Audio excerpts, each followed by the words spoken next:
Jadi gue beli MacBook Air M4 16 juta. Dan teman-teman gue langsung nanya, Yon, tuh serius? Ini 2026 loh, emang masih worth it? Nah, itu pertanyaan yang gue mau jawab. Bukan pakai opini, tapi pakai fakta. Gue bakal jujur, termasuk hal-hal yang bikin gue mikir 2 kali untuk beli ini atau enggak. So, let's break it down.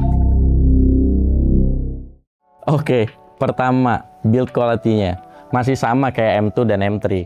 Pakai aluminium unibody, beratnya ringan aja, 1,24 kg.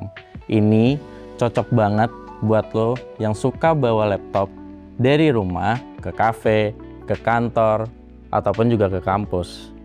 Nah, lihat nih, tipis banget, cuman 1,13 cm.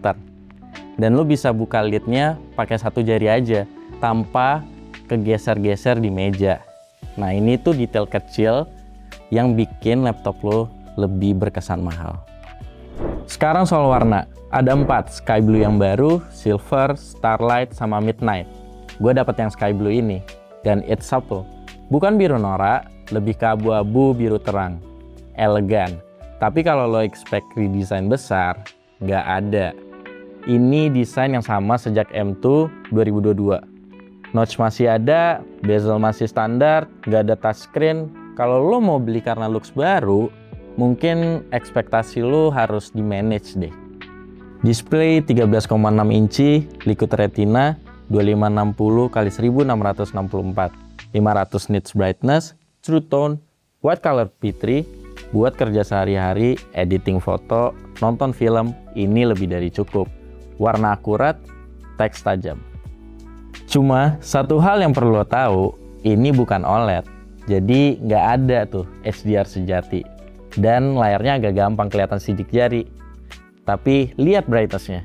Di ruangan terang kayak gini, tetap kebaca. Itu nilai plus. Gimana sama speakernya?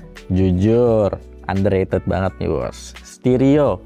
Untuk laptop setipis ini, suaranya surprisingly rich. Jadi, untuk lo, kalau lo nonton YouTube, ataupun dengerin podcast, even Zoom meeting, lo nggak perlu tuh external speaker. Jadi, ini oke banget untuk daily use. Nih, coba kita dengerin.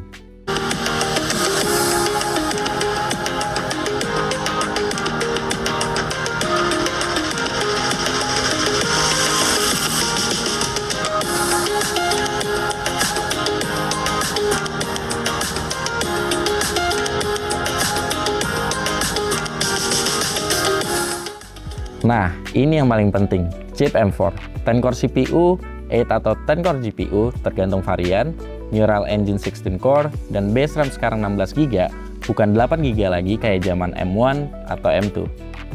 16GB base RAM itu game changer banget. Itu yang bikin M4 Air lebih worth it dibanding M3 Air yang masih 8GB. Jadi untuk multitasking, napasnya jauh lebih panjang. Benchmark, single core sekitar 3780, multi-core hampir 15.000 di Geekbench. Kenceng banget buat laptop fanless kayak gini. Gue coba ekspor video 4K dengan durasi 5 menit di Premiere Pro. Kelar dalam hitungan menit. Dan laptopnya diem aja tuh, nggak ada suara kipas. Karena emang nggak ada kipas. Ini fanless design, yang artinya silent 100%. Buat lo yang kerja di library, coworking space, atau kamar tengah malam, ini surga banget. Baterai, ini salah satu alasan gue switch ke MacBook. Apple klaim 18 jam video playback. Real world, tergantung banget pemakaian sih. Gue coba seharian penuh, 2 jam zoom, nulis, browsing, dengerin musik terus-terusan, brightness 70%, habis sekitar 28% setelah 12,5 jam.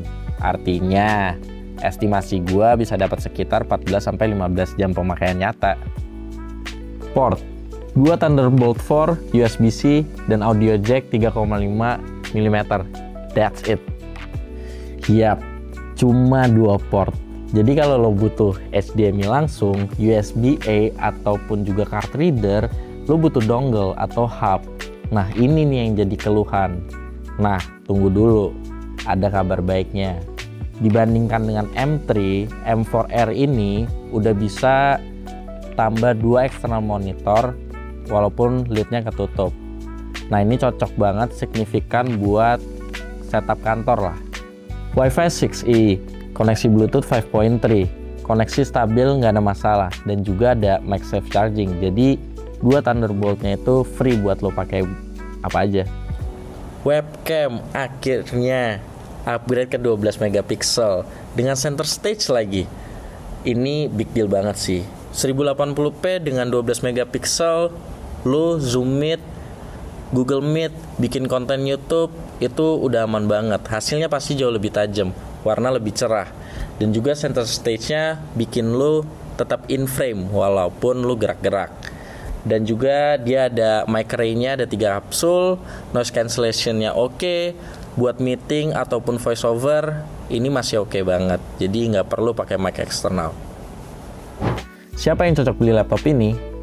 Cocok buat lo kalau lo mahasiswa atau fresh graduation yang butuh laptop all-rounder buat kuliah, kerjaan, dan konten. Designer, video editor, skala ringan sampai medium, which is itu pakai Figma, Lightroom, Final Cut tanpa drama tuh. Developer, Xcode, VS Code, Node, Docker, jalan mulus. Digital nomad atau remote worker yang sering pindah tempat kerja. Atau lo mau upgrade dari M1 atau Intel Mac, lompatan performa bakal kerasa banget sih.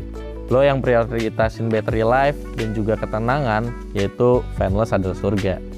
Lo pikir ulang dulu kalau lo udah punya M3R, lo butuh port banyak, lo heavy gamer, lo butuh layar OLED atau touchscreen, ataupun juga sustain heavy workload. Jadi masih worth it gak sih beli MacBook Air M4 ini di tahun 2026? Jawaban gue, iya, worth it. Tapi dengan satu syarat. Kalau lo lagi cari laptop pertama lo, atau lo mau ganti laptop lo nih yang udah 3-4 tahun, M4 Air adalah salah satu keputusan paling no-brainer yang bisa lo buat.